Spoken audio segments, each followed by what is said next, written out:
So hey guys, welcome back to my channel. So आज हम discuss करने वाले हैं अपना चैप्टर नंबर 7 अपनी ओवरव्यू सीरीज़ में मॉड्यूल 1 का last chapter, that is chapter number 7। ये हम डिस्कस करेंगे।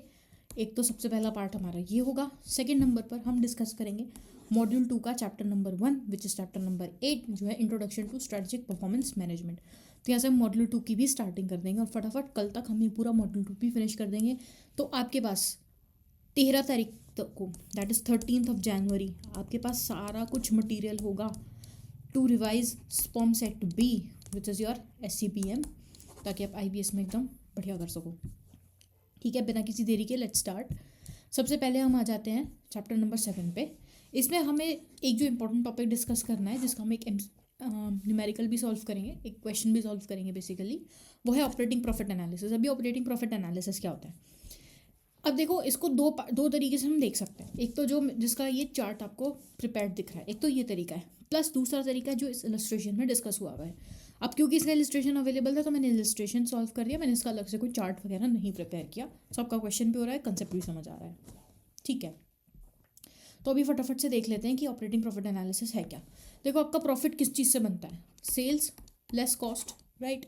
तो हमें देखना पड़ेगा कि सेल्स, जो भी मेरा प्रॉफिट है, उसमें मेरी किन किन चीज़ों का एलिमेंट जुड़ा हुआ है। तो अगर मैं सेल्स की बात करूं, तो अगर मैं अपने प्रॉफिट को लास्ट ईयर से कंपेयर करती हूँ, ठीक है, प्रॉफिट को अगर मैं लास्ट ईयर से कंपेयर करूं, तो लास्ट ईयर मेरी सेल्स कितनी थी और करंट ईयर में मेरी सेल्स कितनी है, इनमें जो डिफरेंस होगा, एक तो मेरा वो इम्पैक्ट करेगा, दूसरा क्या इम्पैक्ट करेगा, मेरी लास्ट ईयर प्राइस कितनी थी और करंट ईयर में प्राइस क्या है, इनमें जो डिफरेंस होगा वो मेरा मैटर करेगा, वो मेरे प्रॉफिट को इम्पैक्ट करेगा।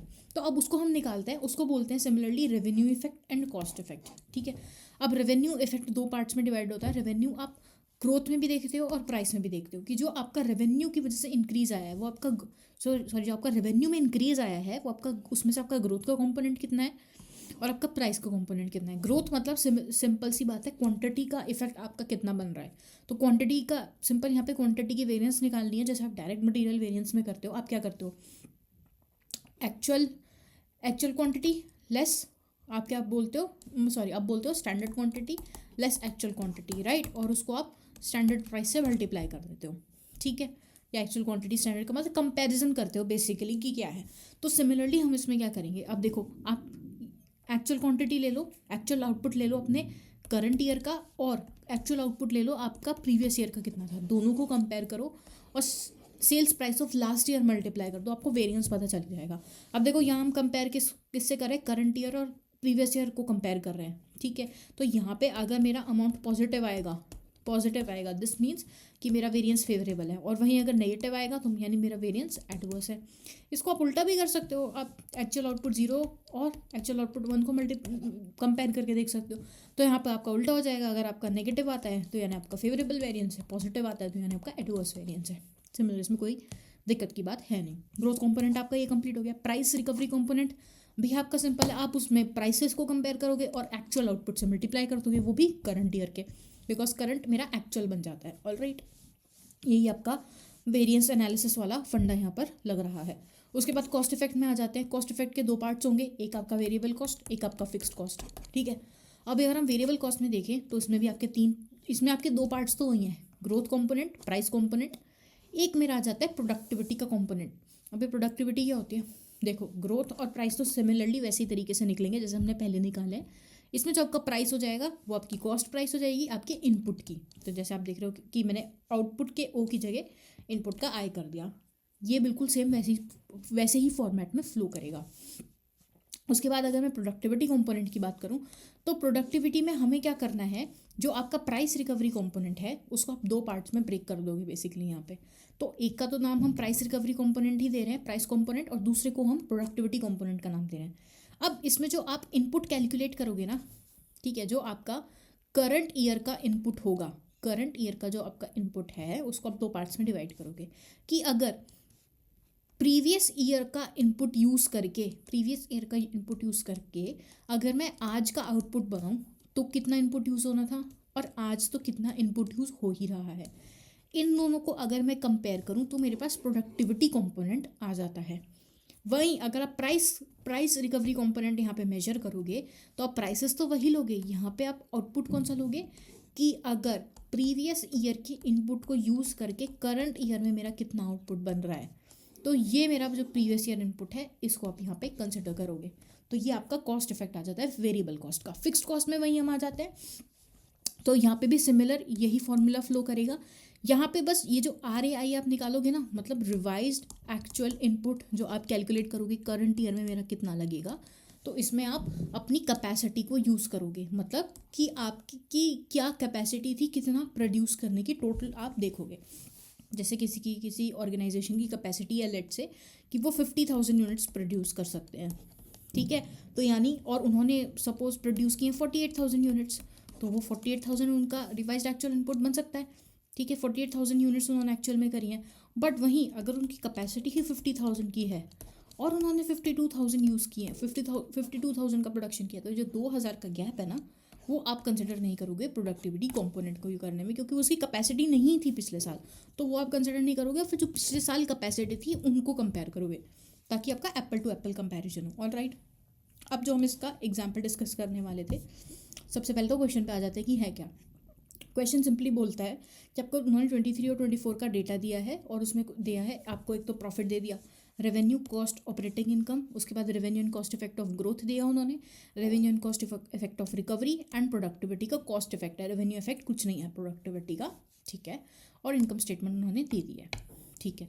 अब वो हमसे बोलते हैं कि लास्ट ईयर सिर्फ 4 लाख बॉक्सेस की सेल हुई थी और करंट ईयर में आपकी 4.2 लाख बॉक्सेस की सेल हुई, यानी कि 20,000 की हमने सेल ज़्यादा की है। बट वहीं वो बोल रहे हैं कि मार्केट के हिसाब से सिर्फ 3% की ग्रोथ होनी चाहिए थी, तो बाकी बची हुई ग्रोथ आपके इसका पार्ट है, वो आपके खुद के पॉजिटिव्स का पार्ट है, जो आपकी ऑर्गेनाइजेशन ने पॉजिटिव अचीवमेंट किया उनका पार्ट है। तो अब जो आपका प्रोडक्टिविटी का कॉम्पोनेंट वो 2 पार्ट्स में डिवाइड हो जाएगा, एक मार्केट की वजह से कितना है, प्लस जो आप डिफ्रेंसिएशन खुद लेकर आए हो उसकी वजह से कितना है। तो बस सिंपली वो हमसे बोलते हैं कि आप मुझे ऑपरेटिंग से जो 2023 का जो ऑपरेटिंग प्रॉफिट था उससे आप हमें करंट ईयर के ऑपरेटिंग प्रॉफिट पर लेकर आओ, विच इज़ 2024। तो और इन्होंने एक और चीज़ यहाँ पे डिफरेंट बोली है कि आपको 3 पार्ट्स लेने पड़ेंगे। आप मार्केट साइज फैक्टर कंसिडर करो, प्रोडक्टिविटी कंसिडर करो, प्रोडक्ट डिफरेंशिएशन का फैक्टर कंसिडर करो। हमने जो अभी अपना कॉन्सेप्ट देखा उसमें ये तीनों चीज़ें तो कहीं पे आ ही नहीं रही थी, कहीं पे आ नहीं रही थी। तो अब इस क्वेश्चन से आपको पता चल जाएगा कि वो तीनों चीज़ें हैं क्या बेसिकली, और वो इस पार्ट से कैसे डराइव हो रही है, इस पार्ट से ये चीज़ें कैसे डराइव हो रही हैं, ठीक है, हम यहाँ पे देख लेंगे। सबसे पहले वो कहते हैं मार्केट साइज। अब आप देखो, मैंने last year 4 lakh unit sale की थी, राइट, उनको अगर मैं 3% से मल्टीप्लाई कर दूँ, जितना मैंने मार्केट की साइज से ग्रोथ आ रहा है, मेरा 12,000 का ग्रोथ होना चाहिए था, राइट, बट मेरा एक्चुअल ग्रोथ 20,000 का है, क्योंकि मैंने करंट ईयर में 4.2 लाख यूनिट सेल की हैं। तो मैंने इन दोनों को कंपेयर कर लिया, तो मेरा रेशियो कितना निकल के आ गया, 3/5 का, राइट, 3/5 या 12/20 कर सकते हैं। अब वो कहता है कि आपका revenue and cost effect on growth, आपके ग्रोथ इफेक्ट में रेवेन्यू और कॉस्ट इफेक्ट उन्होंने 1.4 लाख दी हुई है। ये देखो यहाँ पे उन्होंने आपको ऑपरेटिंग इनकम में revenue and cost effect of growth, क्योंकि ये मेरी ग्रोथ का ही पार्ट है, तो मुझे ग्रोथ का ये रेवेन्यू इफेक्ट देखना पड़ेगा। तो मेरा ऑपरेटिंग इनकम पे मेरा कितना आ रहा है, 1.4 लाख, राइट। तो हम कह देते हैं ठीक है, अगर आपका ये आ रहा है तो हम इसमें से देख लेते हैं कि मार्केट साइज़ की वजह, मार्केट साइज़ को कितना पोर्शन हमें करना है। तो 1.4 लाख इंटू 12/20 अगर मैं करूँ तो मेरे पास आ जाता है 84,000। तो यानी कि ये मेरा 84,000 का फेवरेबल वेरिएंस, ये मेरा किसको परटेन करता है, मार्केट साइज़ को। तो बचा हुआ मेरा वेरिएंस कितना होगा, मेरे खुद के डिफ्रेंसिएशन की वजह से, ये मेरे खुद के मतलब ऑर्गेनाइजेशन के खुद के पॉजिटिव्स की वजह से आ रहा है 56,000 का, तो इसको हम अलग से रखेंगे। तो अब जो वो लास्ट में पूछते हैं, लास्ट में उन्होंने बोला है कि आपको एक तो मार्केट का लेना है, एक प्रोडक्टिविटी का लेना है और एक डिफ्रेंसिएशन का लेना है। सो मार्केट का तो मेरा डन है। प्रोडक्टिविटी का उन्होंने ऑलरेडी दिया हुआ है, cost effect of productivity is 58,000, ठीक है, 58,000 हमारे पास ये ऑलरेडी गिवन है, इसमें हमें कुछ कैलकुलेट करने की ज़रूरत पड़ी नहीं। उसके बाद लास्ट उन्होंने पूछा कि अब आप हमें लास्ट एक बताओ, कंपनीज प्रोडक्ट डिफ्रेंसिएशन की वजह से कितना आ रहा है। तो अगर हम प्रोडक्ट डिफ्रेंसिएशन की वजह से देखें तो आप देखो, मेरा प्रोडक्टिविटी की वजह से जो मेरा ये प्रोडक्टिविटी की वजह से जितनी मेरी ग्रोथ आ रही है, अगर हम रेवेन्यू इफेक्ट देखें तो मेरा है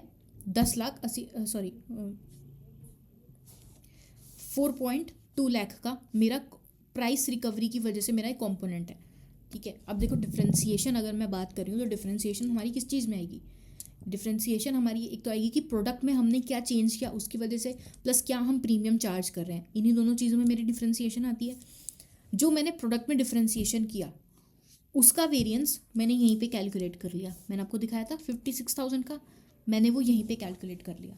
तो प्राइस रिकवरी वाला मेरा रहता है, बस ये मेरा बैलेंस रहता है, तो ये हम आराम से निकाल सकते हैं, ये हमें सारा डेटा गिवन ही है। आप देखो 4.2 लाख मेरा रेवेन्यू है प्राइस रिकवरी में इफेक्ट, और कॉस्ट रिकवरी में मेरा 2.56 है, ठीक है, यानी नेट में मेरा ऑपरेटिंग इनकम पे कितना हो गया 1.64, ठीक है 1.64। तो अब अगर इनको हम टोटल कर लें, एडवर्स होगा यहाँ पे, फेवरेबल गलती से लिखा गया है, तो देखो रेवेन्यू इफेक्ट मैंने देख लिया, कॉस्ट इफेक्ट ऑफ प्राइस देख लिया, इस ग्रोथ की वजह से कितना इफेक्ट आ रहा था 56, वो ऐड कर लिया, टोटल मेरा डिफ्रेंसिएशन का निकल आया 2,20,000 का।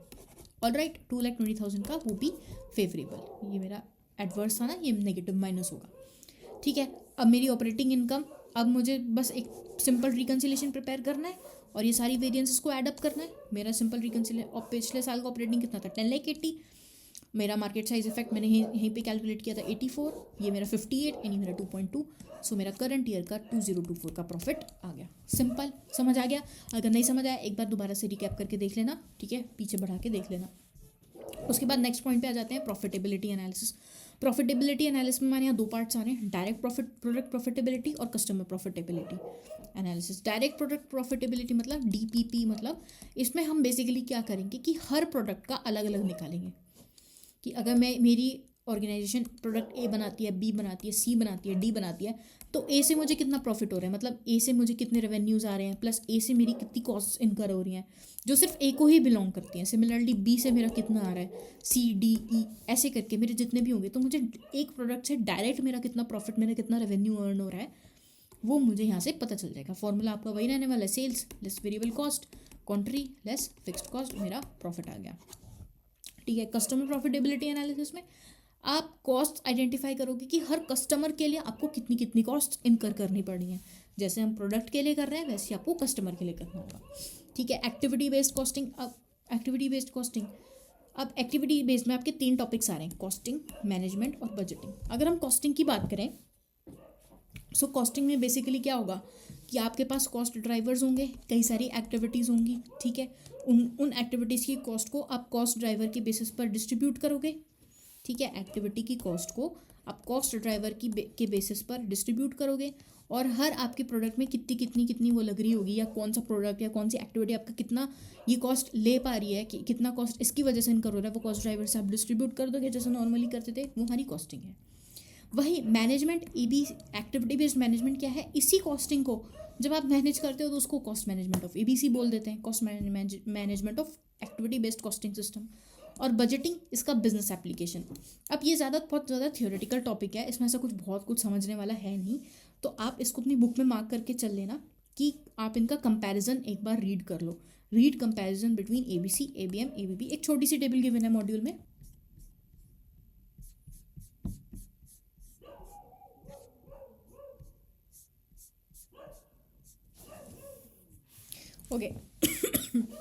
ओके। सो आप यहाँ से इसको रीड कर सकते हो, आपका पेज नंबर 7.16, आप इसको मार्क करके चले ना। अगर कोई थियोरेटिकल टॉपिक वो पूछते हैं एक्टिविटी बेस्ड कॉस्टिंग, मैनेजमेंट और बिजनेस बजटिंग में से, तो आप यहाँ से वो लिख सकते हो, ठीक है, इसमें इतनी टेंशन लेने वाली बात नहीं है। देन हम आ जाते हैं कि ऐसी कौन सी मेरी वैल्यू एडिंग और नॉन वैल्यू एडिंग एक्टिविटीज़ हैं।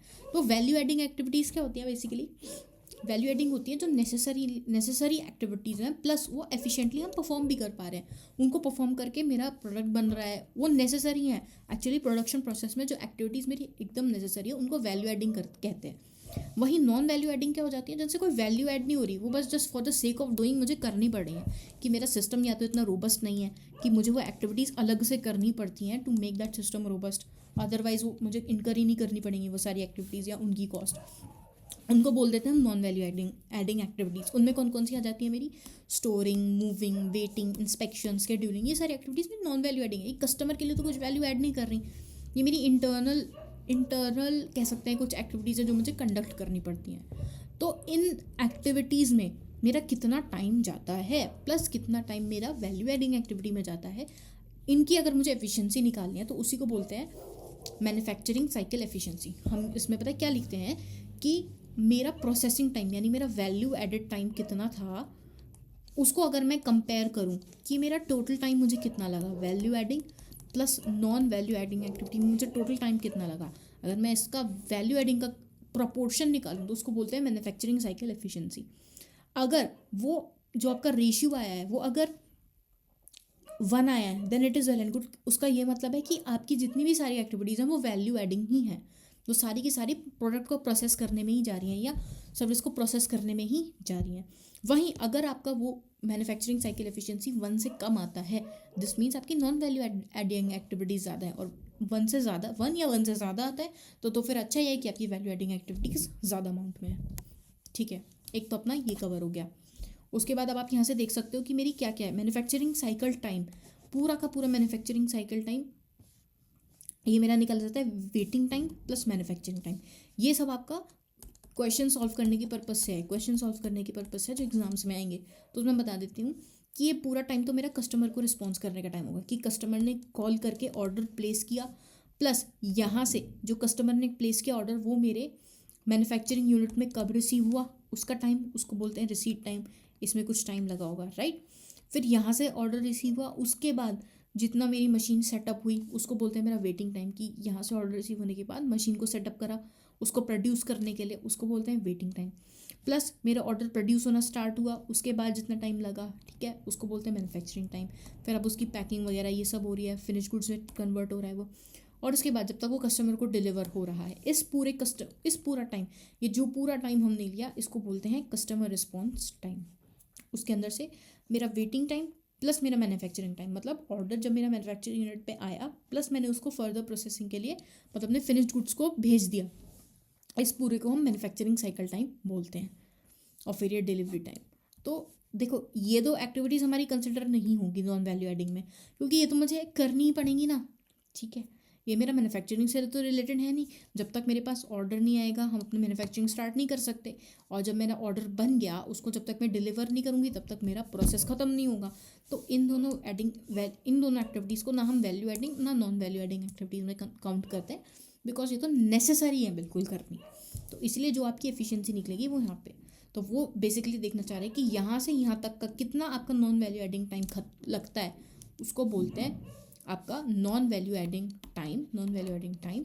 और ये वाला जो है इसको बोलते हैं आपका प्रोसेसिंग टाइम कितनी लग रही है, प्लस अगर उसका प्रोपोर्शन निकालना है तो वो ऐसे निकलेगा। ठीक है, डन है। आप इसका इलस्ट्रेशन 4 एक बार देख के चलना तो आपको सारी चीज़ें क्लियर हो जाएंगी, ये क्वेश्चन सॉल्व कैसे करना है। उसके बाद आ जाता है पेरेटो एनालिसिस पे, कि पेरेटो एनालिसिस क्या होता है। देखो अगर आपको एक सेट ऑफ डेटा दिया हुआ है, इसमें से कुछ 20% पोर्शन होगा, कुछ 80% पोर्शन होगा। ज़रूरी नहीं है कि जो ये 20% पोर्शन है ये ख़राब पोर्शन हो या ये इनवैल्यूएबल हो सकता है यही सबसे ज़्यादा वैल्यूएबल हो, या हो सकता है ये 80% पोर्शन एकदम ही फालतू हो, ठीक है, या ये भी हो सकता है कि ये वैल्यूएबल हो। तो दोनों ही चीज़ें हो सकती हैं। तो आपको ये आइडेंटिफाई करना है कि आपका 80% एफर्ट कहाँ लग रहा है, आपका 80% एफर्ट कहाँ जा रहा है। अगर वो 20% की चीज़ में जा रहा है देन वेल एंड गुड, आप उस पर फोकस करके चलो। वहीं 80% एफर्ट आपका 80% की चीज़ पे जा रहा है देन वेल एंड गुड, आप वो लेके चलो। जैसे कि आप देखोगे एफर्ट कि किसी एक्टिविटी में मेरा सिर्फ 20% एफर्ट लग रहा है बट उसका रिजल्ट मुझे 80% मिल रहा है। सो दिस मीन्स कि मुझे इस एफर्ट पे ज़्यादा फोकस करना है, बिकॉज यहाँ से मुझे जो बेनिफिट्स मिल रहे हैं वो बहुत ज़्यादा मिल रहे हैं, या उससे मुझे इफ़ेक्ट बहुत ज़्यादा पड़ेगा अगर इसमें कोई भी दिक्कत हुई या कोई भी परेशानी आई। इसलिए एफर्ट 20%, रिजल्ट 80%, ये मेरा फोकस पॉइंट बन जाता है। इसमें आप इलस्ट्रेशन नंबर 6 देख सकते हो, आपको क्वेश्चन की क्लैरिटी आ जाएगी कि क्वेश्चन ऐसे है, पूछती कैसे है। उसके बाद ये प्रोज एंड कॉन्स है, ये भी आप रीड कर लेना। प्रोज एंड कॉन्स क्या है इसके, कि भाई ये प्रॉब्लम को छोटे छोटे पार्ट्स में डिवाइड करती है जो ताकि हम उसको अंडरस्टैंड बेटर कर सकें। प्लस ये सिग्निफिकेंट कॉज या फैक्टर भी आइडेंटिफाई करवाती है, क्योंकि हमारा एफर्ट जहाँ 20% लग रहा है बट रिजल्ट 80% है, या मेरा एफर्ट 80% लग रहा है बट रिजल्ट सिर्फ 20% ही है, तो सिग्निफिकेंस कहाँ पर है वो आइडेंटिफाई करवाती है। प्लस प्रायोरिटाइज भी करवाती है एफर्ट्स को, कि अब आप यहाँ पे ही एफर्ट ज़्यादा अपना डालो, ठीक है। उसके बाद कंट्रोल मैकेनिज्म भी है एक तरीके का। कॉन्स क्या है कि आप पोटेंशियली लार्ज प्रॉब्लम्स को, अब हम कह तो रहे हैं कि हाँ मेरा 80% एफर्ट लग रहा है, 80% एफर्ट लग रहा है और यहाँ मेरा रिजल्ट 20% है, बट क्या पता ये 20% चल के 100% हो जाए, ये 60% हो जाए, 70% हो जाए, कुछ तो हो जाए। तो ये आप पोटेंशियल उसका देख नहीं पा रहे हो, इस पोटेंशियल को आप इग्नोर करके चल रहे हो। तो इसलिए exclusion of potentially large problems, या प्रॉब्लम जो आपको आज 20% छोटी लग रही है वो कल 80% हो जाए, राइट। फिर लैक ऑफ अंडरस्टैंडिंग में lead to wrong identification of causes. अगर आपको अंडरस्टैंडिंग ही नहीं है चीज़ों की, तो आप जो सिग्निफिकेंट कॉस्ट फैक्टर आप लगा रहे हो कि मेरा एफर्ट 20% इस सिग्निफिकेंट चीज़ पे लग रहा है, क्या पता ये असलियत में सिग्निफिकेंट है ही नहीं, राइट। और ये सिर्फ डेटा पे डिपेंड करता है कि आप डेटा किस तरीके से रिकॉर्ड करे हो, प्लस डेटा आपके पास किस फॉर्म में पड़ा हुआ है। उसके बाद ये एप्लीकेशन आप कहाँ कर सकते हो, पैरेटो एनालिसिस की प्राइसिंग में, प्रॉफिट एनालिसिस में, एबीसी स्टॉक कंट्रोल में, क्वालिटी कंट्रोल में, ठीक है, बेसिक चीज़ें हैं, ठीक है। तो यहाँ पे हमारा चैप्टर नंबर 7 कंप्लीट हो जाता है। आई होप ये सही रहा हो, ठीक है। हमने यहाँ पे सारी चीज़ें कवर भी कर ली। इंपॉर्टेंट पार्ट हमारा सबसे नंबर फर्स्ट पॉइंट ये था कि अगर कोई क्वेश्चन अच्छा बड़ा बन सकता है या कोई चीज़ उसमें इंक्लूड की जा सकती है थोड़ा न्यूमेरिकल पॉइंट ऑफ व्यू से, क्वेश्चन पॉइंट ऑफ व्यू से, तो यहाँ से करेंगे। अदरवाइज वो आपसे थियोरेटिकल टॉपिक में ये पूछ सकते हैं कि एक्टिविटी बेस्ड और ABB ABC ABM में डिफरेंस बताओ। एंड मैन्युफैक्चरिंग साइकिल एफिशिएंसी तो इंपॉर्टेंट ही है, जिस तरीके से आपका OEE इंपॉर्टेंट था, ठीक है।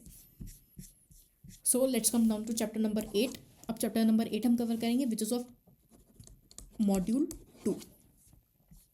तो अब ये बात करता है कि आप introduction to strategic performance management, या परफॉर्मेंस को कैसे मैनेज करके चलोगे। तो सबसे पहले ये स्ट्रेटेजी का मतलब क्या होता है। स्ट्रेटेजी इज समथिंग कि आप पैटर्न ऑफ एक्टिविटीज़ फॉलो करोगे जो आपको sustainable competitive advantage, that is your goals and objectives, वो आपको अचीव करवाने में आपकी हेल्प करती हैं, ठीक है। अब एक होता है value chain analysis and performance management. Simple strategy की डेफिनेशन देखिए तो अब इसका लिंकेज क्या है। हमने लास्ट चैप्टर में, चैप्टर नंबर 1 में हमने वैल्यू चेन एनालिसिस पढ़ा था, VCA। तो वो कह रहे हैं कि VCA मेरा परफॉर्मेंस मैनेजमेंट से कैसे कनेक्टेड है।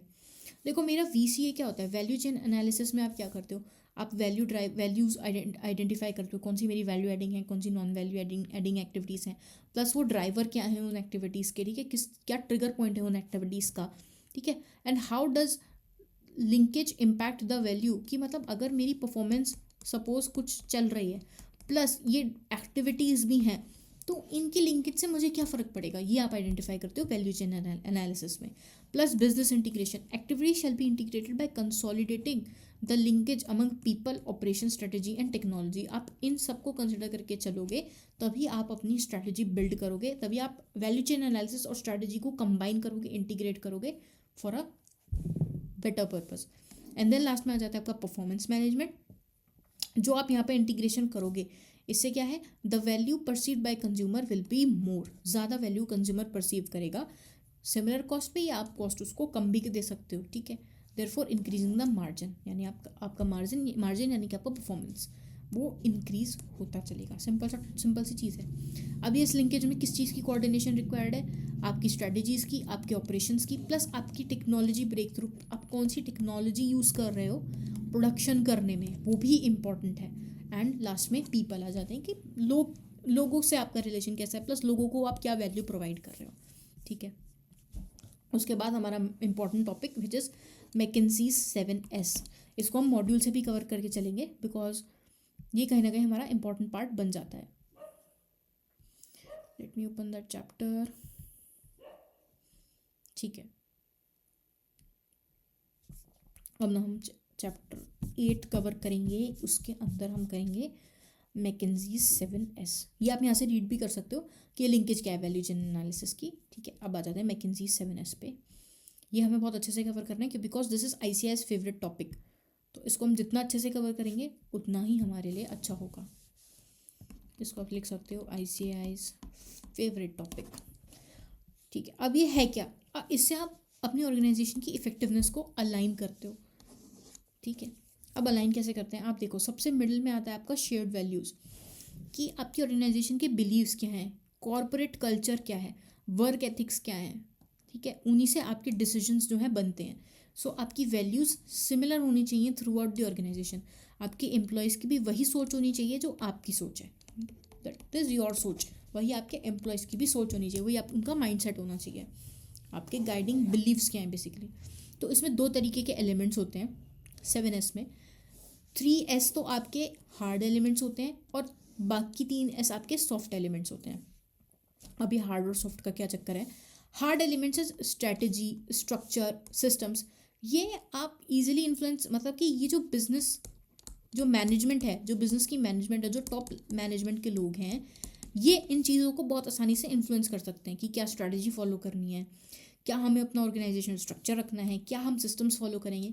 ये बहुत आसानी से ये लोग इन्फ्लुएंस कर सकते हैं। बट वहीं जो मेरे स्किल्स हैं, स्टाफ है, स्टाइल है, ये आपके लोगों पर डिपेंड करता है। जो आपने लोगों को एम्प्लॉयड कर रखा है, एम्प्लॉयज़ जो हैं आपके, ये उन पे डिपेंड करता है कि उनके स्किल्स क्या होंगे, ठीक है, उनकी कि मतलब क्या स्किल्स हैं उन लोगों के पास, स्टाफ कैसा है आपका, क्योंकि ह्यूमन एलिमेंट यहाँ पे ऐड हो गया, प्लस स्टाइल क्या है, लीडरशिप अप्रोच, बिहेवियर्स की। तो ये वो कम इन्फ्लुएंस कर पाएंगे, बिकॉज ये इन्फ्लुएंस होती है आपकी इन्फ्लुएंस बाय कल्चर, कि लोग कैसे हैं, ये उस चीज़ पे ज़्यादा डिपेंडेंट होता है। So that's why these are soft elements and these are hard elements. ठीक है, अब शेयर्ड वैल्यूज मेरा सेंटर में आ जाता है, ये हार्ड और सॉफ्ट का पार्ट नहीं है। अब ऑल एलिमेंट्स, एक बहुत इंपॉर्टेंट लाइन है, all elements must pull in the same direction. मतलब कि ये जितने भी हैं मेरे strategy, structure, system, skills, staff, style, ये सब मेरे सेम डायरेक्शन में होने चाहिए। और मेरा डायरेक्शन क्या है, organizational goal to achieve competitive advantage, इन पे मेरा सारा फोकस होना चाहिए, इन सारे एलिमेंट्स का। वहीं पे अगर हम स्ट्रैटेजी की बात करें तो स्ट्रैटेजी मेरी कैसी होती है, plan to build competitive advantage and achieve goals. जैसे हमने ऊपर देखा था, strategy is what, pattern of similar activities, ही कैसे वो आगे बढ़ के जाएंगे। देन स्ट्रक्चर मेरा क्या हो गया, how the company is organized, roles की मतलब मेरी रिस्पॉन्सिबिलिटी और अथॉरिटी रिलेशनशिप किस तरीके से फ्लो करती है मेरी स्ट्रक्चर में। अब मेरे कई कई टाइप के स्ट्रक्चर्स हो सकते हैं, जैसे एंटरप्रेन्योरल हो गया, लाइन स्ट्रक्चर हो गया, फंक्शनल हो गया, डिविजनल हो गया, मैट्रिक्स, प्रोजेक्ट, नेटवर्क या वर्चुअल स्ट्रक्चर। अभी स्ट्रक्चर्स कौन कौन से होते हैं ये भी इंपॉर्टेंट है देखने। 1 मिनट के बाद हम इनको भी देखेंगे। फिर उसके बाद मेरे सिस्टम्स आ जाते हैं कि मेरे क्या वर्क फ्लोज हैं,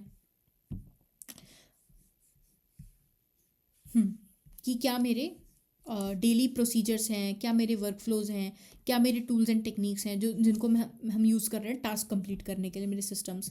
देन मेरा स्टाइल क्या हो गया, कि मेरी लीडरशिप अप्रोच कैसी है, एंड द मैनेजमेंट का बिहेवियर कैसा है, staff, employees, human capital, talent management, ये किस तरीके से वर्क कर रहा है, that is staff. Then skills कौन से हो गए, capabilities, competencies and expertise of the workforce, की जितनी भी वर्कफोर्स मैंने एम्प्लॉय की हुई है उनके क्या एक्सपर्टीज़ हैं, उनकी क्या कैपेबिलिटीज़ हैं। All right. और शेयर्ड वैल्यूज़ तो मैंने आपको बता ही दिए थे, core beliefs, corporate culture, work ethics, ये सारी चीज़ें। अब हम देख लेते हैं कि ऑर्गेनाइजेशनल स्ट्रक्चर कौन कौन से होते हैं, ये इंपॉर्टेंट पार्ट है। इसका जो भी है ना, एक बार आप बुक से भी रीड कर लेना, जो इसमें टेक्स्ट लिखा हुआ है, एटलीस्ट इसको मार्क करके चलना, ताकि अगर एग्जाम में आए तो फटाफट से लिख सको कि क्वेश्चन वो किस चीज़ से पूछ रहा है, एटलीस्ट ये तो आपको पता हो। ऑल राइट, अब हम एक बार स्ट्रक्चर्स देख लेते हैं। तो सबसे पहले हम देखते हैं एंटरप्रेन्योरल स्ट्रक्चर। एंटरप्रेन्योरल स्ट्रक्चर क्या है, management and control revolve around the proprietor, जो एक बंदा जिसने ऑर्गेनाइजेशन को स्टार्ट किया है उसी के अराउंड पूरा का पूरा सब कुछ रिवॉल्व करेगा कि क्या कंट्रोल है। ठीक है, ड्यूअल कैपेसिटी में होता है, ये ओनर भी होता है और मैनेजर भी होता है, बेसिकली प्रोप्राइटर हो गया ये। उसके बाद लाइन के अंदर क्या होता है, आप देखो सीधी लाइन के अंदर पूरा का पूरा अथॉरिटी और रिस्पॉन्सिबिलिटी फ्लो कर रही है, authority top to bottom, responsibility bottoms to up. तो देखो, बोर्ड ऑफ डायरेक्टर्स हो गए, मैनेजिंग डायरेक्टर या जनरल मैनेजर हो गया, उसके नीचे मार्केटिंग मैनेजर है, प्रोडक्शन है, फाइनेंस, फिर प्रोडक्शन के नीचे कुछ बंदे काम कर रहे हैं, जैसे वर्क्स मैनेजर हो गया, फोरमैन, सुपरवाइजर, वर्कमैन। तो ये मेरा लाइन स्ट्रक्चर हो गया, सीधी सीधी लाइन में चला आ रहा है। उसके बाद वहीं पे फंक्शनल स्ट्रक्चर आ जाता है, जो काफ़ी फेमस है। फंक्शनल में क्या होगा, बोर्ड ऑफ डायरेक्टर्स हो गए, सीईओ हो गए, फिर हर का एक मैनेजर है, जैसे सेल्स, मार्केटिंग अलग हुई, प्रोडक्शन, ह्यूमन रिसोर्स, फाइनेंस, ये सारी टीम्स अलग अलग हो गई। और इनके नीचे भी अलग अलग लोग हैं, जैसे फील्ड सेल्स फोर्स हो गई, इसके नीचे अलग टीम, इसके नीचे अलग टीम, इसके नीचे अलग टीम है, अलग अलग फंक्शंस के बेसिस पर टीम्स डिफाइंड है। तो ये मेरा फंक्शनल स्ट्रक्चर हो गया। डिविजनल क्या हो गया, कि मैंने हर का डिवीजन मैनेज कर दी, कि मैंने 2 डिविजन्स में बांट दिया। मेरा एक तो मेन मैनेजर है, ठीक है, उसके नीचे गारमेंट डिवीजन, अगर मेरी ऑर्गेनाइजेशन गारमेंट और फुटवेयर में डिवाइडेड है तो गारमेंट डिवीजन को अलग कोई बंदा मैनेज कर रहा है और फुटवेयर को अलग कोई बंदा मैनेज कर रहा है। तो गारमेंट डिवीजन में मेरा production manager, finance manager, marketing manager, HR manager. Garment division का अलग हो गया, फुटवेयर डिवीजन का अलग हो गया। यानी कि बेसिकली क्या है, फंक्शनल स्ट्रक्चर को 2 पार्ट्स, 2 3 4 5 पार्ट्स में डिवाइड कर दिया। इसको हम सिंपली बोल देते हैं डिविजनल स्ट्रक्चर। उसके बाद आ जाता है मेरी मैट्रिक्स ऑर्गेनाइजेशन। अब आप देखो, मैट्रिक्स ऑर्गेनाइजेशन प्रोजेक्ट्स और मेरी जो टीम्स हैं, जो मेरे डिपार्टमेंट्स हैं, उनमें डिवाइडेड होती है। जैसे मेरा सीईओ है, ठीक है, अब मेरे फंक्शनल मैनेजर अलग अलग फंक्शनल मैनेजर हैं, उनके नीचे का स्टाफ, एक स्टाफ, दो स्टाफ, तीन स्टाफ, इसके भी कई सारे स्टाफ्स हैं। अब ये तो अलग अलग टीम्स चली रही हैं। सपोज मेरी ऑर्गेनाइजेशन में कोई प्रोजेक्ट एक्स आ जाता है कि अब इस प्रोजेक्ट पे सबको काम करना है, तो उसके लिए इस लेवल के बंदे भी चाहिए, ये वाले मैनेजर के बंदे भी चाहिए और ये वाले मैनेजर के बंदे भी चाहिए। तो ये एक साथ मिलकर काम करेंगे, प्रोजेक्ट को कोऑर्डिनेट करेंगे, ठीक है। सो इसी को बोलते हैं कि ये मेरा अब क्या हो गया, मैट्रिक्स ऑर्गेनाइजेशन बन गई है। क्योंकि ये अपना अपना सिंगल काम तो कर रहे हैं, बट अब इनको मिलके भी चलना है। अब इसमें से कोई भी कैसे भी मिलके चल सकता है, ये मिलके चलना होगा, इनको चलना होगा, कैसे भी चल सकते हैं। ये मेरा मैट्रिक्स स्ट्रक्चर होता है। अब देखो इसमें एक और चीज़ है, वीक और स्ट्रॉन्ग। वीक कैसे, अब यहाँ देखो ये अपना खुद ही कोऑर्डिनेट कर रहे हैं। अब इनको प्रोजेक्ट को मैनेज करने के लिए कोई बंदा नहीं है। ये फंक्शनल मैनेजर तो है, एक प्रोजेक्ट मैनेजर भी तो ज़रूरी है ना, जो अब ये जो आपस में कोऑर्डिनेट कर रहे हैं ये लोग, इनको मैनेज करने के लिए कोई चाहिए। सो वो वहाँ पे स्ट्रॉन्ग मैट्रिक्स स्ट्रक्चर बन जाता है जब हम एक और लाइन ऐड कर देते हैं प्रोजेक्ट मैनेजर्स की, कि प्रोजेक्ट मैनेजर 1 2 3 क्या वो मिल के इस काम पे वर्क कर रहे हैं, और कोई भी इसमें कोऑर्डिनेशन की रिक्वायरमेंट की रिस्पॉन्सिबिलिटी अब ऐसे भी फ्लो कर रही है और ऐसे तो फ्लो कर ही रही है। ऑलराइट। उसके बाद प्रोजेक्ट ऑर्गेनाइजेशन, कि भाई एक कंपनी कई सारे प्रोजेक्ट्स करती है, तो project manager 1, project manager 2, project manager 3 और उसके पीछे का स्टाफ, कि मतलब आप इस वाले में से ऊपर वाला पार्ट हटा दो, ये वाला पार्ट रिमूव कर दो, सिर्फ इतना पार्ट रखो। ऑलराइट। यहाँ पे हमारा ये कवर होता है नेटवर्क ऑफ वर्चुअल ऑर्गेनाइजेशन, जो सब कुछ अपने आप ऐप बेस्ड ऑर्गेनाइजेशन है, such as major business function being highly centralized, networking done through electronic technology, less formal but more opportunistic and creating a possibility to create the best of everything. ठीक है, तो ये basically virtual organisation हो गई आपकी, जो actual में real में एग्जिस्ट नहीं करती, फिजिकली एग्जिस्ट नहीं करती, ये सब ऑनलाइन है। ऑलराइट, यहाँ पे आपके ये ख़त्म हो जाते हैं ऑर्गेनाइजेशनल स्ट्रक्चर। उसके बाद हम सिस्टम्स पे आ जाते हैं। अब सिस्टम्स कैसे हो सकते हैं, जो आपकी प्रोसेसेस एंड डेली एक्टिविटीज़ होती हैं, ठीक है, जैसे कि अकाउंटिंग हो गया, personal management, information, IPD, OPD, operation theatre पर एग्जांपल है, डॉक्टर के लिए ही हो गया। स्टाइल में क्या आता है, स्टाइल में आता है कि ऑर्गेनाइजेशन अपने आप को प्रेजेंट कैसे कर दिया है, उसका क्या working attitudes, beliefs, organization, people working there, वो क्या काम करते हैं, कैसे करते हैं, राइट। स्टाफ में आप क्या देखोगे कि कौन कौन है, किसी हॉस्पिटल में डॉक्टर्स हो गए, नर्सेज हो गए, टेक्नीशियंस हो गए, या सपोर्ट स्टाफ हो गया, कोई क्लीनिंग स्टाफ हो गया।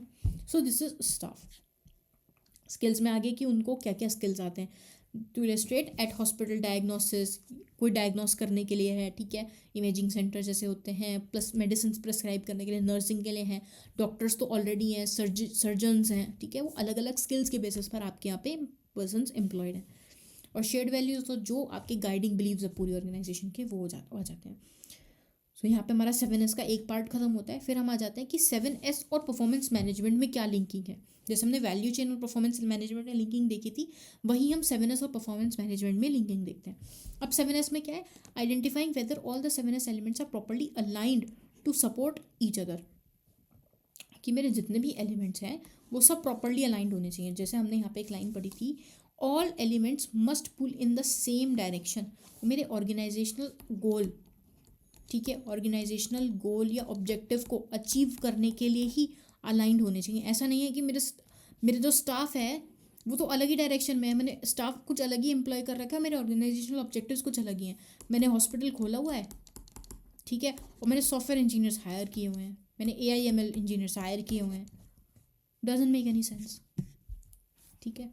सो आपका वो सब प्रॉपर्ली अलाइंड होने चाहिए सिमिलर डायरेक्शन में। दूसरा, बिजनेस इंटीग्रेशन आप करोगे कैसे, 7S shall be integrated through realignment with the help of gap analysis and change management. अगर आपको लगता है कि इसमें प्रॉपर्ली अलाइन नहीं हो पा रहे हैं, कुछ गैप आ रहा है मेरा, तो आप उस गैप को एनालाइज करो और उस गैप को ठीक करो एंड चेंज मैनेजमेंट मतलब जो भी चेंजेस आपको करने हैं वो आप करो। परफॉर्मेंस मैनेजमेंट फिर क्या आ जाता है, जैसे ही आपका ये इंटीग्रेशन बेटर होगा, परफॉर्मेंस तो आपकी अपने आप इंप्रूव होने लगेगी। जब सारी चीज़ें एक ही डायरेक्शन में मूव करेंगी, देन उनमें दिक्कतें आनी ही बंद हो जाएंगी, ठीक है। अब influence of structure, culture and strategy कैसे होता है। स्ट्रक्चर क्या होता है, स्ट्रक्चर बेसिकली देखो, ट्रेडिशनल अगर हम देखें तो फंक्शनल और डिविजनल रहते थे, बट मॉडर्न स्ट्रक्चर्स कैसे हैं, टास्क ओरिएंटेड हैं, मल्टी डिसिप्लिनरी हैं। जैसे हमने देखा था वर्चुअल ऑर्गेनाइजेशन, तो वो टास्क ओरिएंटेड है कि अगर कोई टास्क आएगा तब सब लोग साथ आएंगे और काम करेंगे, देन वो चले जाएंगे, डन हो जाएगा उनका। उनके कोई फंक्शनल या डिविजनल स्ट्रक्चर्स एज सच नहीं है। कल्चर क्या है कि फॉर्मल बिहेवियर्स भी प्रेडिक्टेबल और रिलायबल कल्चर रहती है। वहीं जो पार्टिसिपेशन और रिस्क टेकिंग प्रोसेस है, जो कि मॉडर्न है, जो कि मॉडर्न कल्चर बन चुकी है बेसिकली, वो इनोवेटिव है प्लस क्रिएटिव है। वहाँ पे लोग, उनकी कल्चर इस टाइप की है। पहले क्या था कि चीज़ें अगर इस वे में चलेंगी तो इस वे में ही चलेंगी, आप ये वे नहीं लेके आ सकते। ऑलराइट, प्लस स्ट्रैटेजी कैसी है भाई, स्ट्रैटेजी तो सेम ही रहेगी कि आपको कस्टमर्स को सेटिस्फाई करना है, क्वालिटी चीज़ें प्रोवाइड करनी है, टाइम पर प्रोवाइड करनी है, प्लस इनोवेशन भी आपकी रहनी चाहिए। उसके बाद कॉम्प्लेक्स बिजनेस स्ट्रक्चर्स की अगर हम बात करें तो वर्चुअल ऑर्गेनाइजेशन जैसे कि ऐप बेस्ड सिस्टम्स होती हैं। तो इनमें क्या है, देखो, कॉम्प्लेक्स बिजनेस स्ट्रक्चर्स जैसे network organization, strategic alliances, joint ventures, franchising, licensing, multinational complex. देखो, अगर मैं स्ट्रेटेजिक अलायंसेस की बात करूँ तो सबसे बढ़िया स्ट्रेटेजिक अलायंस है कि हमने बेसिकली एक काइंड ऑफ पार्टनरशिप कर ली, ठीक है। अब पार्टनरशिप करके हम एक प्रोजेक्ट साथ में कर रहे हैं। अब इस प्रोजेक्ट से जो भी प्रॉफिट होगा वो हम शेयर कर लेंगे, दैट्स इट। हमने अलायंस करा है, हमने जॉइंट वेंचर वगैरह कुछ नहीं करा, हमने सिर्फ अलायंस करा है कि भाई वो म्यूचुअली बेनिफिशियल प्रोजेक्ट होना चाहिए, कि भाई बेनिफिट होगा दोनों को होगा। अपनी अपनी इंडिपेंडेंस तो है ही है, बस उस प्रोजेक्ट पे वर्क करेंगे साथ में। जॉइंट वेंचर में क्या होता है, यहाँ पे आप सिंगल एंटिटी बनाते हो, एक सिंगल एंटिटी फ्रेम करते हो। स्ट्रेटेजिक अलायंसेस में दो अलग अलग एंटिटीज थी, बट जॉइंट वेंचर में आप सिंगल एंटिटी फ्रेम करते हो, जहाँ पे आप दो लोग बैठे होंगे, 2 3 4 जितने भी, और यहाँ पे मिलके जो भी आपके रिस्क होंगे प्लस जो भी आपके रिवॉर्ड्स होंगे वो आप आपस में शेयर करोगे, प्लस आपको अकाउंटेबिलिटी भी होगी, सारी चीज़ें इन्वॉल्व होंगी। फ्रेंचाइजिंग में क्या होता है, जैसे कोई अलग ऑर्गेनाइजेशन जैसे मैकडी हो गई, डोमिनोज हो गया, वो छोटी छोटी जगहों पर, अब इनको क्या है, जो छोटे छोटे वेंडर्स हैं या ये बोल लो, ये लोग अपनी लैंड देंगे, ठीक है, और आप इनसे फ्रेंचाइजी खरीद लेंगे कि भाई ये फ्रेंचाइजी है, अब जो भी काम करना होगा वो इसको करना होगा, बट जो भी पैसा लगेगा, बहुत सारा पैसा जो भी लगेगा वो इन दोनों का मिल के लगेगा, फ्रेंचाइज गिवर का और फ्रेंचाइज होल्डर का, ठीक है। बिजनेस ये भी करेगा, बिजनेस ये भी करेगा, बट ब्रांड किसका होगा, इसका होगा। इसको सिर्फ उस ब्रांड को, इस ब्रांड का बेनिफिट लेकर आगे पास ऑन करना है, मतलब अपना बेनिफिट लेना है। लाइसेंसिंग भी आपका सिमिलर तरीके से ही चलता है। उसके बाद मल्टीनेशनल्स क्या हो गया, मल्टीनेशनल बेसिकली हो गया कि भाई जैसे कोई एक कंपनी है, लेट्स से उसकी कई सारी ब्रांचेस हैं आउटसाइड इंडिया, वहाँ पे जाके वो जो ऑपरेशंस कर रही है, दैट इज़ मल्टीनेशनल्स की कंपनी यहाँ है बट ऑपरेशंस वो तो दुनिया के बाहर कहीं कहीं कर रही है, ठीक है। वहीं अगर हम कॉम्प्लेक्स सप्लाई चेन्स की बात करें कि आप एक नेटवर्क ऑफ एंटिटी बनाओगे ताकि वो वैल्यू प्रोवाइड कर सके तो एंड कंज्यूमर्स की, आप सप्लाई चेन्स नहीं मिलकर एक नेटवर्क बिल्ड कर लिया।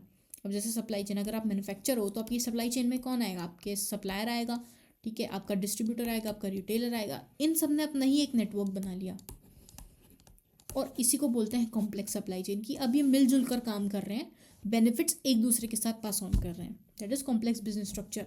एग्जाम्पल इसका वर्चुअल ऑर्गेनाइजेशन। उसके बाद आ जाते हैं कॉर्पोरेट फेलियर, ये सब तो हमने देख लिया, ठीक है, जो भी पार्ट था। अब आ जाते हैं कॉर्पोरेट फेलियर की, ये क्या होता है। आपको अगर ये जानना है कि मेरी जो ऑर्गेनाइजेशन है क्या वो फेल होने वाली है या वो मेरी सही चल रही है, इट्स वेल एंड गुड, जो भी चल रहा है सब फर्स्ट क्लास है, ये अगर आपको आइडेंटिफाई करना है तो उसके लिए आपको दो इन्होंने स्कोर्स दिए हैं जो कि इंपॉर्टेंट है, हम वही डिस्कस करेंगे। एक तो ऑल्टमैन जेड स्कोर, इसके अंदर हमारा जीटा मॉडल भी आ जाता है, और दूसरा है हमारा अर्जेंटीज ए स्कोर, ठीक है।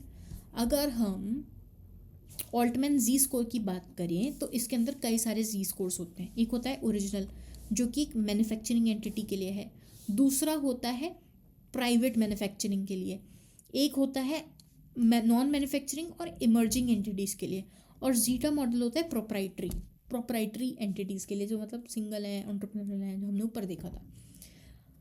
अब अगर पब्लिक मैन्युफैक्चरिंग की बात करें तो इसमें, अब देखो जी स्कोर क्या है बेसिकली, कि ये आपके कुछ रेशियोज़ कैलकुलेट करेंगे, ठीक है, कुछ 4 5 6 रेशियोज़ कैलकुलेट करेंगे, उनको वेट देंगे,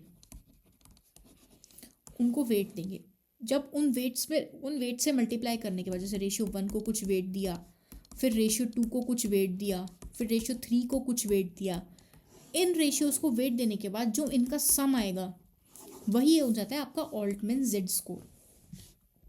फिर वो रेशियो को कंपेयर करते हैं, उन्होंने रेंजेस दी हुई हैं कि अगर मेरा जो ये रेशियो नंबर 1 आया है लेट से, तो अगर ये मेरा इस रेंज में फॉल करता है तो मेरी एंटिटी फेल होने वाली है, इस रेंज में फॉल करता है तो उसको कॉशन लेनी चाहिए क्योंकि हालात ख़राब चल रहे हैं, और अगर वो इस रेंज में फॉल करता है तो बढ़िया सही है, कोई दिक्कत की बात है नहीं। अब हम देख लेते हैं कि रेशियोज कौन कौन से हैं। अब अगर हम पब्लिक मैन्युफैक्चरिंग कंपनी की बात करें, टारगेट कंपनी टाइप, जो हमारा ओरिजिनल जी स्कोर है, उसके अंदर जो रेशियोज है वो है working capital divided by total asset. Working cap divided by total assets का आपका रेशियो है। दूसरा रेशियो है रिटेन अर्निंग्स और टोटल एसेट्स का, EBIT बाय टोटल एसेट्स का, market value of equity by total assets, total liabilities sorry, and sales divided by total assets. ये आपके रेशियोज हैं, इनको आप इन वेट से मल्टीप्लाई करोगे, आपको कुछ अमाउंट मिलेगी। अगर आपकी अमाउंट 1.181 से कम है तो आप डिस्ट्रेस हो, यानी कि आपकी ऑर्गेनाइजेशन फेल करने वाली है। येलो हो मतलब कि ग्रे, आपको ग्रे बोला जाता है कि आपकी ऑर्गेनाइजेशन ग्रे है, अभी ग्रे एरिया में, ना आपको पता है कि वो सही डायरेक्शन में जा रही है, ना आपको पता है कि वो गलत डायरेक्शन में जा रही है, बहुत ही ग्रे स्टेट है उसकी। जब वो आपकी 1.181 से ज़्यादा बट 2.99999 या उससे कम हो, ठीक है, या 9 या उससे कम हो। और ग्रीन कब होगी? जब आपकी 2.99 से ज़्यादा आएगा वो अमाउंट, मतलब मेरे रेशियोज़ अच्छे हैं। तो ये इन रेशियोज़ को चेक करता है कि अगर आपकी ये रेशियोज़ अच्छे हैं देन आपकी ऑर्गेनाइजेशन कैसा परफॉर्म कर रही है। इनको आपको याद करने की ज़रूरत नहीं है क्योंकि देखो ओपन बुक है तो आपको याद करने की नीड है नहीं अभी यहाँ पे, तो आप यहाँ से देख के चल सकते हो, समझ लो कि कैसे कैलकुलेट करना है, बिकॉज वहाँ पे जाके आप समझोगे नहीं कि ऑल्टमैन जी स्कोर है क्या, ओ अच्छा ऐसे कैलकुलेट करना है, ठीक है। सिमिलरली प्राइवेट मैन्युफैक्चरिंग के लिए ये रेशियोज़ डिफरेंट हो जाते हैं। नॉन मैन्युफैक्चरिंग के लिए रेशियोज़ कहीं ना कहीं वही रहते हैं, मेरे वेट्स चेंज हो जाते हैं, यहाँ पे मेरे वेट्स चेंज हो जाते हैं, ठीक है। यहाँ ब्रॉड एप्लीकेशन में अगर मैं जीटा मॉडल की बात करूँ, जीटा मॉडल की कोई कैलकुलेशन मॉड्यूल में दी हुई नहीं है, बट स्टिल मैंने यहाँ पे इंक्लूड कर दिया था उसको, उसका साइज, प्रॉफिटेबिलिटी, लेवरेज, ये वो प्रॉपराइटी अनडिस्क्लोज्ड क्या रहने वाला होता है। एक बार हम यहाँ से भी देख लेते हैं कि जीटा मॉडल पे हम कुछ मिस ना कर दें, क्या पता कुछ गिवन हो। देखो जीटा मॉडल पे उन्होंने दिया हुआ नहीं है, is a bankruptcy classification model that incorporates comprehensive inputs with respect to discriminant analysis and utilizes a sample of bankrupt firms essentially covering, ठीक है। This model also given by Altman association with, ठीक है, version of जीको, ठीक है। ये जी score model को और अच्छे से समझने के लिए जीटा मॉडल उन्होंने दिया हुआ है, it's nothing more than that. तो ये हमारा जी स्कोर मॉडल भी कंप्लीट हो जाता है, इसको आप अच्छे से एक बार देख लेना, ठीक है, वीडियो एंड होने के बाद। देखो रेड है तो मतलब आपकी बैंक्रप्सी पे पहुंचने वाली ऑर्गेनाइजेशन, येलो है तो कॉशन है, ध्यान दे लो चीज़ें गलत हो सकती हैं, ग्रीन है तो लो रिस्क है, सब चीज़ें सही चल रही हैं, रिस्क इतना नहीं है। एक और चीज़, ऑल्टमैन जी स्कोर कोई भी आइडियल स्कोर नहीं है कि अगर आपका 2 आ गया तो फिर तो आइडियल है, बढ़िया बढ़िया बढ़िया, ऐसा कुछ नहीं है। या 3 आ गया तो मतलब आइडियल जी स्कोर है, अब तो आपको कुछ देखने की जरूरत ही नहीं है, ऐसा नहीं है। जी स्कोर सिर्फ एक रेंज बताता है कि अगर इस रेंज में आपके रेशियोज हैं तो आपको इन चीज़ों पर ध्यान देना है, परफेक्शन ये नहीं डिपेक्ट करता। आर्जेंटीज ए स्कोर की बात करें, ये क्वालिटेटिव मेजर्स के ऊपर है, वहीं जो मेरा ऑल्टमैन जेड स्कोर था ये कहीं ना कहीं क्वांटिटेटिव था क्योंकि ये मेरे रेशियोज़ को चेक कर रहा था। वहीं अगर मैं ए स्कोर के ऊपर आऊँ तो ये मेरा क्वालिटेटिव है। वाई? क्योंकि अब मैं आपको बताती हूँ वाई क्यों। इसका एक तो हमें ध्यान रखना है, व्हाट डिड जस्ट हैपन,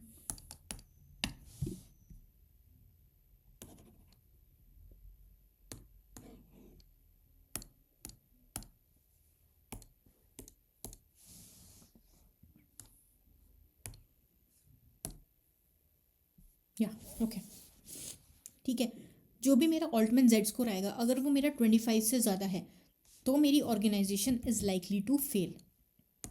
जो भी मेरा जेड स्कोर है अगर 25 से ज़्यादा आता है तो मेरी ऑर्गेनाइजेशन फेल होने की कगार पर है। अभी 25 हम कैलकुलेट कैसे करते हैं, देखो आप सबसे पहले देखोगे, सबसे पहले आप डिफेक्ट्स को स्कोर करोगे, फिर आप मिस्टेक्स को स्कोर करोगे और फिर सिम्टम्स को स्कोर करोगे।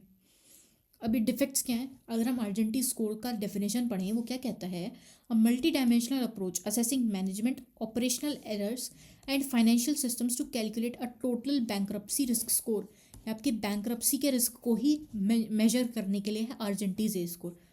सबसे पहले तो ये आपके ऑपरेशनल डिफेक्ट्स को अकाउंट फॉर करेगा। अब इन्होंने स्कोर्स दिए हैं कि ऑटोक्रेटिक सीईओ है, मतलब सीईओ अपनी अपनी चलाता है, उसको किसी की परवाह नहीं है कि कोई इस तरीके से सोच सकता है, इंडिपेंडेंस नहीं है नीचे तबके वाले लोगों को कि उनको क्या करना है, तो उसको आपको 8 में से स्कोर करना है। चेयरमैन इज ऑल्सो सीईओ, कि मतलब सेपरेशन ही नहीं है, जो चेयरमैन है वही सीईओ है, तो चेयरमैन सीईओ एक ही बंदा हो गया बेसिकली, तो मतलब इनके बीच में कोई सेपरेशन नहीं है, तो जो ये डिसीजंस लेंगे या जो इनके ओपिनियंस होंगे वो डिफर ही नहीं करेंगे, तो फिर वो आपकी दिक्कत है। तो ये 4 आपको 4 में से रेट करना होगा। पैसिव बोर्ड है, ठीक है, रबर स्टैम्प है, मतलब पैसिव बोर्ड, ठीक है, सोता रहता है, उसको कोई फ़र्क नहीं पड़ता, ठीक है देख लेंगे, तो उसको आपको 2 में से स्कोर करना है। पुअर फाइनेंस फंक्शन, कंट्रोल्स नहीं है, ठीक है, फाइनेंस फंक्शन आपका वीक है, प्रॉपर कंट्रोल्स नहीं है फाइनेंशियल अकाउंटिंग को मेजर करने का, ट्रांजेक्शन्स को मेजर करने का, रिकॉर्ड करने का, तो उसको भी आपको 2 में से स्कोर करना है। बजट्स, कैश फ्लो फोरकास्ट, ये सब प्लानिंग ही नहीं करते वो लोग, जैसा चल रहा है वैसा चलने देते हैं, तो आपको 2 में से स्कोर करना है। कॉस्टिंग सिस्टम बढ़िया तरीके से नहीं है कि ठीक है देख लेते हैं कितना प्रॉफिट अर्न करना है, सिंपल सिंपल कॉस्ट लगा दी उसके ऊपर, तो आपको 2 में से देना है। Poor response to change, change कुछ भी आ गया, मतलब डायनासोर बने हुए, चेंज कुछ भी आ जाए चेंज नहीं एक्सेप्ट करना, ओल्ड फैशन है बहुत ज़्यादा, तो आपको 2 में से स्कोर करना है। सो आर्जेंटीज में से ए स्कोर डिफेक्ट्स वाला वो आपका मैक्सिमम स्कोर 22 है, 22 में से आपको देखना है कि आपका कितना स्कोर बन रहा है। फिर बी स्कोर आते हैं विच इज़ मिस्टेक्स। अब आपको मिस्टेक्स को स्कोर करना होगा कि मेरी ओवर ट्रेडिंग तो नहीं है, भाई हम बहुत ज़्यादा तो ट्रेड नहीं करते, बाई सेल कुछ ज़्यादा तो नहीं करते, expanding too fast, liquidity strain की मैंने पैसा अपना बहुत ज़्यादा बांध दिया है, या तो कहीं बहुत ज़्यादा इन्वेस्ट कर दिया है, और ठीक है वर्किंग कैपिटल में या तो फंसा दिया या कुछ कर दिया, प्लस हम बहुत ज़्यादा फास्ट एक्सपेंड कर रहे हैं, दैट इतने तो अभी रिसोर्सेज नहीं है, प्लस इतना हम फेमस नहीं है, बट स्टिल हम एक्सपैंड कर रहे हैं अपने आप को खुद को, तो आप वहाँ पे आपको 15 से रेट देना है कि आप मिस्टेक्स क्या क्या कर रहे हो बेसिकली। ये तो डिफेक्ट्स थे, अब आप खुद से क्या क्या गलती कर रहे हो, कहीं आपका कोई बिग प्रोजेक्ट फेलियर तो नहीं है, कोई मेजर इन्वेस्टमेंट आपने बहुत अच्छा खासा पैसा इन्वेस्ट किया हो वो डूब गया हो आपका सारा, तो उसको आपको रेट करना है 15 में से। हाई गेयरिंग मतलब बहुत ज़्यादा डेट है आपके पास, आपकी डेट रिडन कंपनी है, ठीक है, आप कैश रिच नहीं हो, तो उसको उसमें आपको 15 से रेट करना है कि आप कितने ज़्यादा उसमें हो, पानी में हो या डेट में हो। और ओवर रिलायंसेस ऑन वन कस्टमर, मतलब कि you have put your eggs only in one basket, आपके कई सारे प्रोडक्ट्स नहीं है, एक ही आपका मेजर प्रोडक्ट है, उसी से कस्टमर आपके पास सबसे ज़्यादा आता है, वही आपका मेन सोर्स ऑफ इनकम है बेसिकली। अगर ऐसा है तो आप बहुत ज़्यादा वल्नरेबल हो रिस्क को, तो उसमें भी आपको 15 से स्कोर करना है। ये 4 आपके 60, मैक्सिमम स्कोर 60, इन दोनों का स्कोर आप टोटल करोगे कि आपका कितना आया। फिर आप सिम्टम्स देखोगे कि अब आपको सिम्टम्स क्या दिख रहे हैं, सिम्टम्स मतलब बैंक्रप्सी के सिम्टम्स, कि भाई मेरे रेशियोज ख़राब हो रहे हैं, मेरा प्रॉफिटेबिलिटी रेशियो नीचे जा रहा है, लिक्विडिटी रेशियो नीचे जा रहा है, एफिशिएंसी मेरी ख़त्म हो रही है, अब 4 से रेट करोगे। क्रिएटिव अकाउंटिंग, कि क्रिएटिव अकाउंटिंग मतलब मैनिपुलेटिंग फिगर्स, विंडो ड्रेसिंग करी जा रही है, जैसे कौन सी ऑर्गेनाइजेशन थी, सत्यम, जैसे उन्होंने किया था, ठीक है, विंडो ड्रेसिंग करी थी अच्छे लेवल की, कहीं ये सब चल रहा है, क्रिएटिव अकाउंटिंग चल रही है, जैसा है लॉजिकली वैसे नहीं रिकॉर्ड करी जानी ट्रांजेक्शन, तो आप उसको 4 में से रेट करोगे। उसके बाद आ जाता है आपका नॉन फाइनेंशियल सिग्नल्स, क्या कुछ है, क्या लो मोरल रहता है लोगों का, खुश नहीं रहते, स्टाफ टर्नओवर भी बहुत ज़्यादा है, लोग जल्दी जल्दी छोड़ के जाते हैं, तो वो आप 4 से रेट करोगे। उसके बाद टर्मिनल सिम्टम्स क्या है, मतलब कि बिल्कुल ही ख़राब है, कि अब तो टर्मिनल मतलब टर्मिनल इलनेस होती है ना, जैसे कैंसर वगैरह हो गया, तो भाई सप्लायर्स को पे ही नहीं कर रखा, लॉयर्स बहुत ज़्यादा इन्वॉल्व चल रहे हैं, कि मतलब आप लोगों ने, या तो आपके लिटिगेशंस बहुत ज़्यादा हैं, ये सारी दिक्कतें हो रही हैं, तो आप 12 में से उस चीज़ को स्कोर करोगे। फिर इन सब स्कोर्स का टोटल करोगे, फिर देखोगे कि आपका स्कोर आता क्या है, ये बनता है आपका टोटल आर्जेंटी ए स्कोर, मतलब ए प्लस बी प्लस सी, मतलब डिफेक्ट्स को रेट करा, मिस्टेक्स को रेट करा, सिम्टम्स को रेट करा, टोटल आया टोटल आर्जेंटीज ए स्कोर। अब इसको देखो कि अगर मेरा 25 से रकम है, दिस मीन्स मैं लो रिस्क में हूँ, मुझे कोई बैंक्रप्सी की दिक्कत नहीं है, कंपनी मेरी हेल्दी है, फेलियर के भी चांसेस कम है।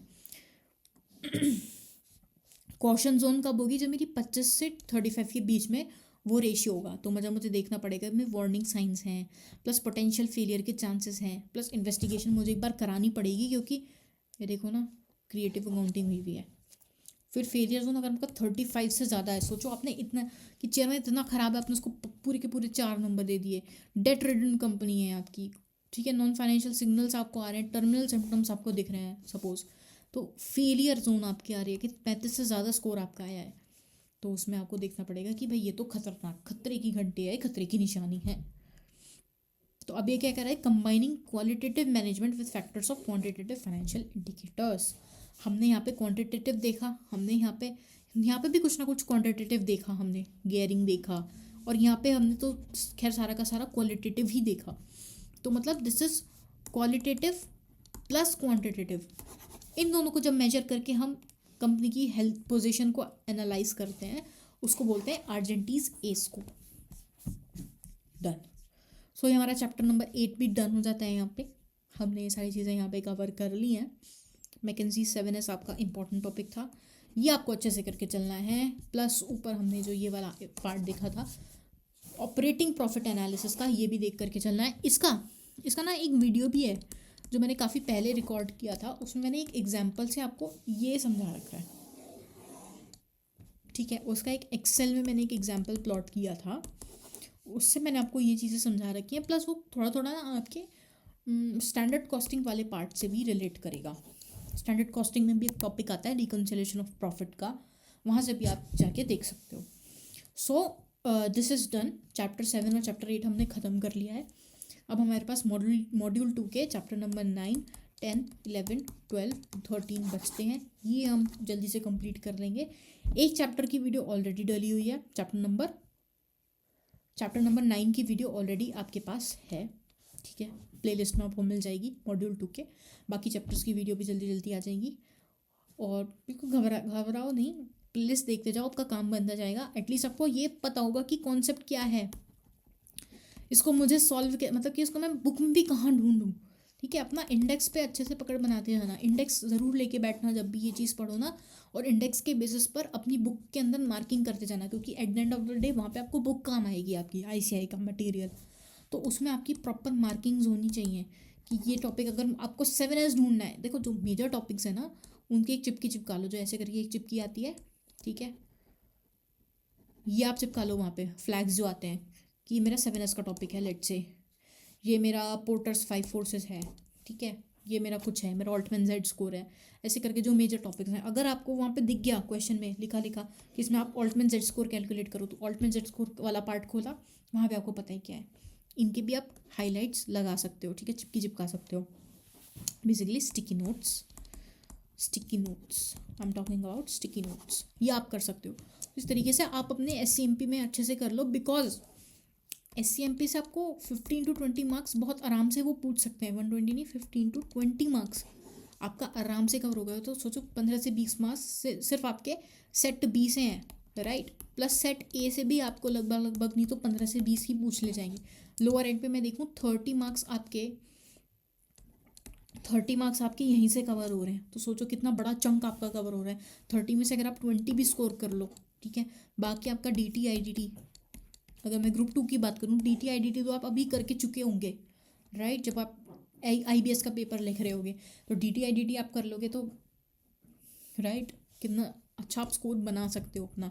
प्लस ग्रुप 1 में अगर आप बोथ ग्रुप वाले हो तो ग्रुप 1 के सब्जेक्ट्स भी आपको इतने रिवाइज नहीं करने, राइट, क्योंकि अभी ही आप उनके एग्जाम्स दे के आ रहे हो, राइट, आपको पता है कौन सी चीज़ कहाँ पे है।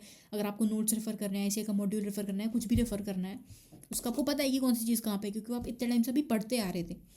दिक्कत आपको इसी में ही आएगी जो आपका सेट B है और सेट A है, क्योंकि ये आपने कभी देखा ही नहीं होगा, या देखा होगा तो जब आपने स्पॉम क्लियर किया होगा तब देखा होगा, उसको हो सकता है टाइम हो गया हो। सो आराम से इसको दिमाग से ठंडे दिमाग से बैठ के सारी प्लेलिस्ट देखो, बुक्स में मार्किंग करते चलो, आपका काम बन जाएगा। That's it, all the best.